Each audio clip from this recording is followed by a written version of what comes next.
नमस्कार मित्रों, स्वागत है आपका फिर से हमारे ज्योतिष के इस खास कार्यक्रम में। हर बार की तरह हम एक कुंडली आपके सामने लेकर के आते हैं और ये हमारे खास प्रोग्राम होते हैं ज्योतिष से संबंधित और वास्तु से संबंधित। और जिस तरह से हम हर एक कुंडली का विवेचन करते हैं किसी सेलिब्रिटी की या किसी खास व्यक्ति की, और ज्योतिष के अनुसार ज्योतिष के ग्रहों को डिकोड करते हैं आपके सामने कि उन पर किस ग्रह का क्या फल मिलता है। तो आज हम दोबारा एक कुंडली लेकर के आए हैं। आप देख ही सकते हैं, माननीय मुख्यमंत्री अमरिंदर सिंह जी की, कैप्टन अमरिंदर सिंह जी की कुंडली है आपके सामने और ग्रहों की स्थिति आप देख रहे हैं। आज इन्हीं ग्रहों की स्थिति को डिकोड करेंगे, क्योंकि जो खगोल विज्ञान है, आकाशीय ब्रह्मांड में जो ग्रहों का विचरण है, उन ग्रहों को एक कुंडली में निर्धारित करके और व्यक्ति का भूत, भविष्य और वर्तमान जानने की कला को ही ज्योतिष विज्ञान कहा गया है। और ज्योतिष जो जहां पर मनुष्य की सोच खत्म होती है, वहीं पर ज्योतिष प्रारंभ हो जाता है। तो आज मुख्यमंत्री कैप्टन अमरिंदर सिंह जी की कुंडली आप देख रहे हैं। इनका डेट ऑफ बर्थ है 11 मार्च 1942 और सुबह का जन्म है इनका, और धनु लग्न की कुंडली है। लग्न में चंद्रमा बैठा हुआ है और बुध और शुक्र द्वितीय स्थान में, सूर्य केतु तीसरे भाव में है और मंगल, शनि और बृहस्पति ये छठे भाव में बैठे हुए हैं और राहु इनके भाग्य स्थान में। अब देखिए, ये कुंडली अपने में ही एक बहुत महत्वपूर्ण कुंडली है, क्योंकि ये स्वयं एक राजा महाराजा ही हैं। और देखिए, इस कुंडली में राजा महाराजा के योग तो बनते हैं, वो भी मैं आपको बताऊंगा कि किस तरह से वो योग बन रहे हैं। और व्यक्ति का प्रारब्ध और यानी कि पिछला जन्म भी ग्रहों से जुड़ा हुआ होता है। हर एक व्यक्ति पिछले कर्मों के कारण से अच्छे कुल में जन्म लेता है, और वो हमें कुंडली के ग्रहों से भी पता लगता है कि व्यक्ति के पूर्व जन्म के कर्म के कारण से व्यक्ति अच्छे धन संपन्न परिवार में जन्म लेता है, या किसी राजनेता के घर में जन्म लेता है, या किसी बहुत बड़े उद्योगपति के घर में जन्म लेता है। और कुछ कुंडलियां ऐसी होती है कि वो बिल्कुल जन्म तो छोटे घर में लेते हैं, लेकिन धीरे धीरे उनकी ग्रहों की स्थिति का प्रभाव उन पर पड़ता है और वो एक सफल मुकाम पर पहुंच जाते हैं। तो यही ग्रहों की स्थिति हमें बताती है। आज आप देख रहे हैं माननीय कैप्टन साहब की कुंडली, तो धनु लग्न की कुंडली है और लग्न का चंद्रमा, बृहस्पति के घर में चंद्रमा का बैठना एक स्वयं में बहुत महत्वपूर्ण माना जाता है। धनु लग्न की कुंडली हो और लग्न का चंद्रमा मनसो जाता, चंद्रमा जो है ये मन का स्वामी है और ये पिछले जन्म के कारण से धनु लग्न की कुंडली है। ऐसे व्यक्ति का जन्म किसी बहुत धन संपन्न परिवार में होता ही होता है। बुध और शुक्र की स्थितियां आप देख रहे हैं। द्वितीय स्थान में शुक्र जो है ये लग्जरी का कारक है और धन संपदा का कारक है, और शुक्र जो है यानी कि फीमेल का कारक भी है, यानी पत्नी का कारक है, प्रेमिका का कारक है। तो शुक्र जो है ये शनि के घर में बैठे हुए हैं और बहुत बढ़िया शुक्र जो है धन स्थान पर बैठने के कारण से ऐसे व्यक्ति के पास असंख्य धन संपत्ति तो होती ही होती है। सूर्य और केतु तीसरे घर में है, बहुत बढ़िया योग। सूर्य केतु तो अपने आप ही अस्त हो जाता है सूर्य के साथ में बैठ करके, और केतु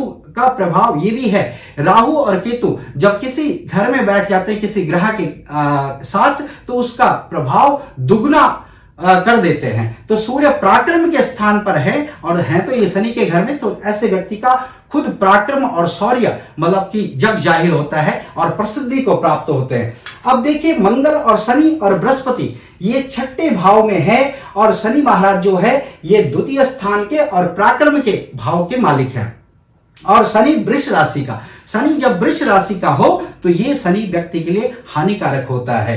मंगल और बृहस्पति छठे घर में है, शत्रु स्थान है ये। शनि जो है शत्रु भाव में बैठे हुए हैं, और अगर इस समय वर्तमान की हम बात करें माननीय कैप्टन साहब की, तो इस समय इन पर जो है महादशा प्रारंभ हो चुकी है शनि की 6 फरवरी 2021 से, और ये 8 फरवरी 2024 तक रहेगी। और शनि शत्रु स्थान पर है, शत्रु स्थान पर और छठे स्थान पर रोग का भाव भी मानते हैं हम इसको।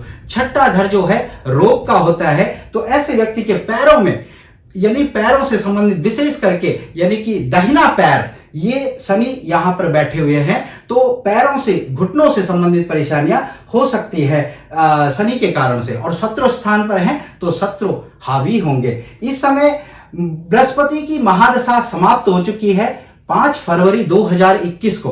बृहस्पति महाराज अगर देखा जाए तो छठे भाव में ही बैठे हुए थे, लेकिन ये शत्रुओं को दबा करके रखते हैं। लेकिन जिस तरह से शनि का प्रभाव प्रारंभ हो चुका है तो व्यक्ति अपने ही लोग व्यक्ति के शत्रु बन जाते हैं। और इस समय जो राजनीति से संबंध अगर देखा जाए तो सिद्धू जी की कुंडली का हमने पिछली बार विवेचन किया है। आप देख सकते हैं, हम नवजोत सिंह सिद्धू जी की कुंडली का जो ग्रहों का विवेचन हमने किया वो आप पिछले वीडियो में देख सकते हैं। उनके जो पंचग्रही योग हैं वो बिल्कुल हावी हो चुके हैं इस समय कैप्टन साहब पर। लेकिन देखिए, मैं वही कह रहा हूं कि ये कुंडली स्वयं में एक राजा महाराजाओं की कुंडली है, तो ये न कभी झुक सकते हैं और न कभी अपने को झुकाएंगे। क्योंकि इस तरह हम ये नहीं कह सकते कि कुछ लोग कहते हैं कि कैप्टन अमरिंदर सिंह जी राजनीति से संन्यास ले लेंगे, बिल्कुल भी नहीं। सक्रिय राजनीति में रहेंगे क्योंकि इनका शुक्र द्वितीय स्थान में है और सूर्य पराक्रम के भाव में।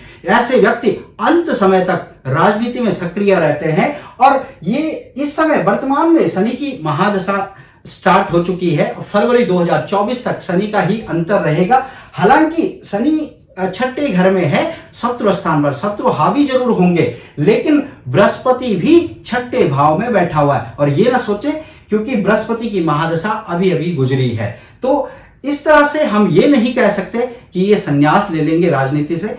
इनका वर्चस्व राजनीति में पूरी तरह से इनका सिक्का चलेगा। और वर्तमान में थोड़ा जब शनि प्रारंभ होता है, शनि आता है, तो ये व्यक्ति को घबराहट उत्पन्न करवाता है, आसपास का माहौल तनाव पूर्ण रखता है। और तनाव से भरा हुआ माहौल शनि के कारण से ही है। और शनि छठे भाव में है तो राजनीति में शत्रु और प्रतिद्वंदी ज्यादा बढ़ेंगे।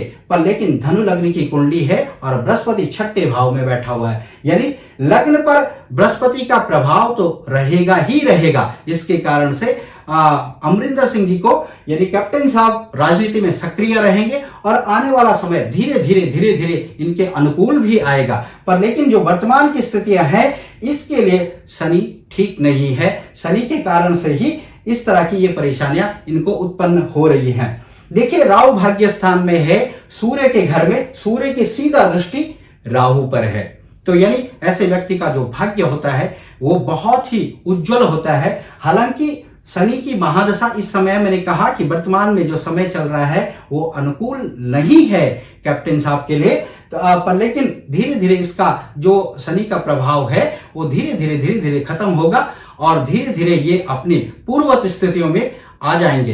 तो इसलिए हम ये नहीं कह सकते कि राजनीति में ये संन्यास ले लेंगे। संन्यास की अटकलें बिल्कुल गलत हैं। ये राजनीति से संन्यास नहीं लेंगे, बल्कि राजनीति में इनका सिक्का चलेगा ही चलेगा। और शत्रु पूरी तरह से हावी जरूर रहेंगे, लेकिन इनका कुछ नहीं बिगाड़ सकते। शनि जो है ये छठे घर का जरूर है, लेकिन चंद्रमा और बृहस्पति का प्रभाव लग्न पर है, जिसके कारण से ऐसे व्यक्ति कभी झुकते नहीं है। स्वयं में ही राजा महाराजाओं की कुंडली है, तो इस कुंडली का हमने विवेचन किया।